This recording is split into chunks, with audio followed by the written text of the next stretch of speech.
I met her at a bar just outside of town. It was one of those places that tries to be classy with the dim lights and craft cocktails, but still ends up smelling like old fries after midnight. I wasn't supposed to be there. My buddy from work dragged me out after a rough week. I had just turned 39, single for too long, nothing really going on. She walked in with a group of friends. I noticed her right away, not because she was the loudest or dressed up the most. It was how she looked around like she'd already made up her mind this wasn't her scene. That made me look twice. We talked by the bar. I offered to buy her a drink. She said no. Said she didn't like guys thinking that meant something. That should have been my first clue, honestly. But I laughed, said fair enough, and we just talked. Her name was Rachel. She was 33, worked in marketing. Recently moved to the city after a breakup she didn't want to talk about. We didn't get too deep that night, just the usual small talk. But she gave me her number. I waited 2 days before texting. Something simple. Hey, it was good meeting you. She replied a few hours later. We started texting more, then calls. Then I asked her out for real. Dinner, drinks. I brought flowers. She kind of laughed at them but took them anyway. We weren't a match made in heaven or anything. But there was something about her I couldn't let go of. She was sharp, sarcastic, beautiful, yeah, but it was more than that. She felt like a shot at something I'd missed out on the first time around. I started doing little things. Dropping by with her favorite coffee. Sending dumb memes. Fixing the cabinet door that kept sticking in her kitchen. She never asked, but I did it anyway. I just wanted to be around her. I wanted to be someone she could rely on. After a few months of this, she agreed to be exclusive. Said she wasn't sure what she wanted, but she was open to trying. That was enough for me. I should have paid closer attention, though, because even in the beginning there were signs, like how she always kept her phone face down, how she'd suddenly go quiet when a text came in, or how she'd leave the room to answer calls and come back like nothing happened. I ignored it, told myself I was just being paranoid, that I'd finally found someone who gave me butterflies again, and I wasn't going to screw it up by being insecure. But that feeling, the one in your gut that something's off, it never really went away. And then one night, I caught her smiling at a message on her phone. I asked what it was. She said just work. But her face told me it wasn't. That was when the idea started to form. A bad idea, but one I couldn't shake. I told her I had to go to Chicago for work. Said it'd be a few days. She barely reacted. Just nodded and said, okay, travel safe.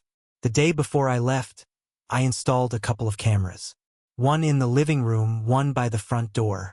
Nothing fancy, just enough to see who came and went. I told myself it was just for peace of mind. But deep down, I think I already knew what I was going to see. I left town the next morning, checked into a motel an hour away, and waited. I didn't sleep much that first night. Checked my phone every half hour, like a damn addict. I told myself I wasn't going to watch the feed live, that I'd wait, review it in the morning like a responsible adult. That didn't last. By 10:30 that night, I was hunched over my laptop in a cheap motel room. Lights off, watching the living room camera like it was a thriller movie. Except I already knew how it ended. For the first couple hours, nothing. She came home from work, made herself dinner, watched TV. I almost convinced myself I was crazy. Then, around 12:15 a.m., I saw him. Door opens. Some guy walks in like he's been there 100 times. Tall, beard, gym bag slung over his shoulder. She meets him at the door, kisses him. Not on the cheek. Not like a friend. Full on like they've done this before. They sat on the couch for a while, talking. She laughed at something he said. Then they got up and I lost them off camera. Bedroom. I sat there for a long time after that, just staring at the screen. I didn't cry. I didn't throw anything. I just sat still like my brain had disconnected from my body. Like if I didn't move, it wouldn't be real. At 2:30 a.m., I shut the laptop and drove back. I didn't have a plan. Just this storm in my chest. Anger, betrayal, whatever you want to call it. I thought about smashing in the door. Thought about what I'd do if I saw him still there. Thought about doing something I'd regret. But when I pulled up to the apartment, the lights were still on. I walked up the stairs, heart pounding in my ears. Used my key. Quiet. I heard voices, hers, his. I couldn't make out the words. I opened the bedroom door hard enough to make it slam against the wall. They both jumped. She looked like she'd seen a ghost. He scrambled to pull a shirt on. She said my name like that would mean something. And in that split second, I saw their fear. I could have gone off. Could have screamed, swung, broke everything in that damn room. But I didn't. I just stared at them, that same dead stillness from the motel washing over me again. I said, "Get out." She started saying something, I don't even remember what. I cut her off. Pointed at the door. "Get out. Both of you." He didn't say a word. Just grabbed his shoes and left. She followed. I locked the door behind them. Then I slid down the wall and sat on the floor. Stayed there for what felt like hours. No tears. Just empty. I didn't go to work the next day. Didn't answer texts. I just stayed in that apartment, walking in circles, looking at things we'd done together, movies we watched, a photo we took at a pumpkin patch, the mug she always used for tea. All of it felt fake now. She tried to call. I didn't pick up. She left a voicemail, started with "I can explain," ended with "I'm sorry." I didn't listen to it all. The worst part? I wasn't even surprised. It was like my heart had been holding its breath the whole time, just waiting for the moment it would finally be right to fall apart.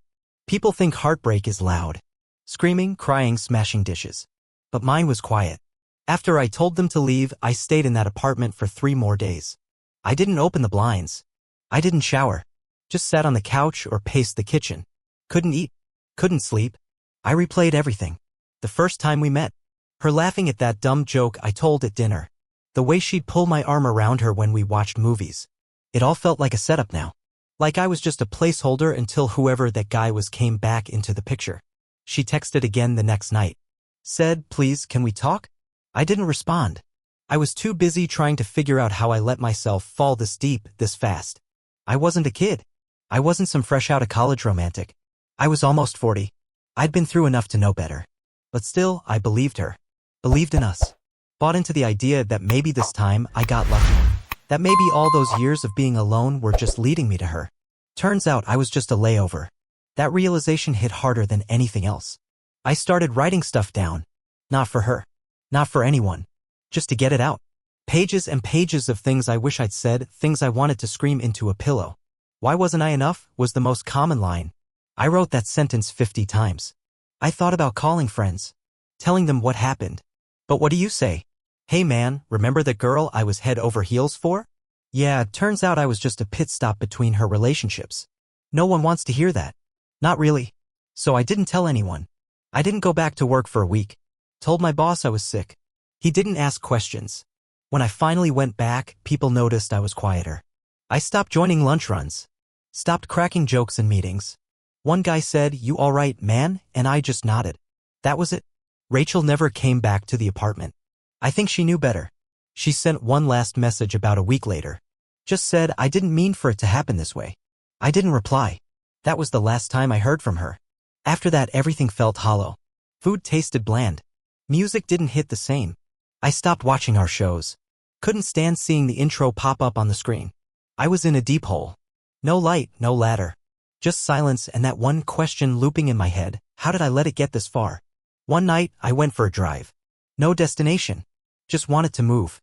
Ended up 2 hours out, parked by some closed gas station in the middle of nowhere. I sat there and cried like a damn fool. Not soft tears. Ugly, loud sobs. Like I'd been holding it all back just for that moment.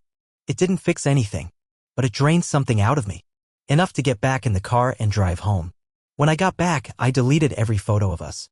Every message. Cleared the chat history. Wiped it all like it never happened. It didn't help much. But it was something. Life after betrayal isn't some dramatic climb back into happiness. It's slow. It's dull. It's sitting on your couch at 6 p.m. staring at a wall and realizing you've done that for 3 nights in a row. I didn't date. Didn't want to. I didn't even look at another woman for months. Not in that way. I couldn't trust my own instincts anymore. Couldn't believe I'd let someone so wrong for me get so close. I spent my nights cleaning. Vacuuming, organizing drawers, tossing out old mail. It wasn't about being tidy, it was just something to do so I didn't have to think. Weekends were the worst. No work to distract me. I tried hobbies. Picked up a guitar. Lasted 2 days. Tried cooking. Burned chicken twice and gave up. Thought about getting a dog but talked myself out of it because I didn't want anything else depending on me. The truth is, I wasn't living. I was waiting. Waiting to feel okay again. Waiting for the pain to fade. Waiting for someone to tell me I wasn't a complete idiot for falling for someone who had one foot out the door the whole damn time. I tried therapy once. Sat in the waiting room for 20 minutes. Then left before they called my name. Couldn't do it. Didn't want to talk. I wanted to forget. She moved on quick from what I could tell. One of her friends still followed me on Instagram, probably out of habit. I saw a post of Rachel at some concert, same guy standing next to her, arm around her waist. I stared at that photo for 10 minutes before blocking the account. Then I deleted mine altogether. The anger didn't come in bursts, came in dull waves. I'd be brushing my teeth, and suddenly I'd remember the way she used to smile when she got a message. That small tilt of the phone, just out of sight. It'd make my hands clench. But there wasn't anyone to scream at. No one to blame but myself for not walking away sooner. One night, I bumped into my buddy Mike from work at a grocery store. He looked surprised to see me. "Dude, where've you been?" I shrugged. "Just been laying low." "You all right?" "Yeah, just been through some stuff." He didn't ask more and I didn't offer. But before we parted, he said, "Let me know if you want to grab a beer sometime." I said sure, but I never followed up. A few weeks later, I did something dumb. I called Rachel. No real reason. Just wanted to hear her voice. It rang 5 times, then voicemail. I didn't leave a message. Just hung up and sat in the dark, hating myself for that moment of weakness. That was the lowest point. After that, I stopped trying to hold on to what was gone.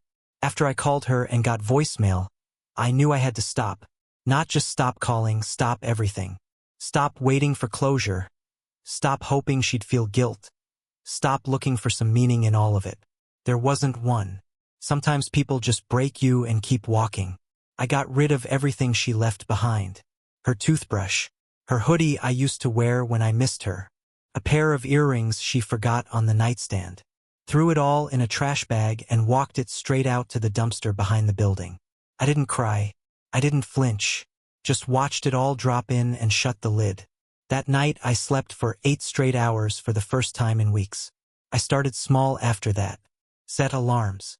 Made myself go outside every day, even if it was just for a 10-minute walk. Started cooking again, nothing fancy, but real food. Took care of my place like it mattered. I still felt empty most days, but I stopped feeling broken. There's this point you get to after heartbreak where it stops hurting like a wound and starts feeling more like a scar. Still there, still visible if you know where to look, but no longer bleeding. I took up running. Nothing serious. Just laps around the park after work. First time out, I made it maybe half a mile before my lungs gave out. But it felt good. Felt like I was doing something instead of just sitting in it. I started seeing people again. Not dating, just reconnecting. Met my buddy Mike for that beer. Told him the short version of what happened. He didn't judge, just listened. We ended up talking for 3 hours about everything except her. That helped more than I thought it would. I even started dating, eventually. Nothing serious. Coffee here, a drink there. Met a woman named Dana through a coworker. She was kind, smart, didn't try to force anything. We went on 3 dates. It didn't go anywhere, but it didn't have to. I was figuring out how to be okay on my own again. The funny thing is, the happy ending people talk about, it never looks like what you imagined. It's not fireworks or running into someone better. It's smaller than that. It's walking past a place you used to go with her and not flinching. It's hearing her name and not checking your phone. It's waking up one morning and realizing you didn't think about her the night before. That's where I am now. Not healed exactly, but healing. I remember the exact day it happened. Woke up, made coffee, laced up my running shoes, and halfway through the trail at the park, it hit me. I hadn't thought about her in almost a week. No dreams, no flashbacks, no sudden gut punches walking past somewhere familiar. It was just quiet, and that silence felt like breathing after holding it in for too long. I didn't celebrate. I didn't tell anyone. I just kept running. Later that day, I went to the store, made dinner, watched some dumb action movie, and went to bed. Normal stuff. Nothing special. But for me, that day was everything. I started journaling more. Not about her, about me. What I wanted. What I was afraid of. What kind of person I actually was outside of a relationship. I'd been so caught up in trying to be what someone else needed that I never really figured out what I needed. Turns out I like quiet mornings. I like reading at night. I don't need someone to complete me, just someone who respects me. And if that never comes again, that's fine too. I'll still wake up, stretch, make coffee, and keep going. The old me would have kept chasing closure. Would have tried to win the breakup or prove something. But I'm done proving anything to anyone but myself. Sometimes people ask if I ever ran into her again. I did once. It was at a gas station of all places. Months after the whole thing. She was with the same guy from the camera footage. I was filling up my car. She saw me. I saw her. She looked away first. We didn't talk. Didn't nod. Just two people with history pretending we were strangers. And you know what? I was okay. No anger. No pain. Just a little pity maybe. Not for her. For who I used to be around her. That night I went home and slept like a rock.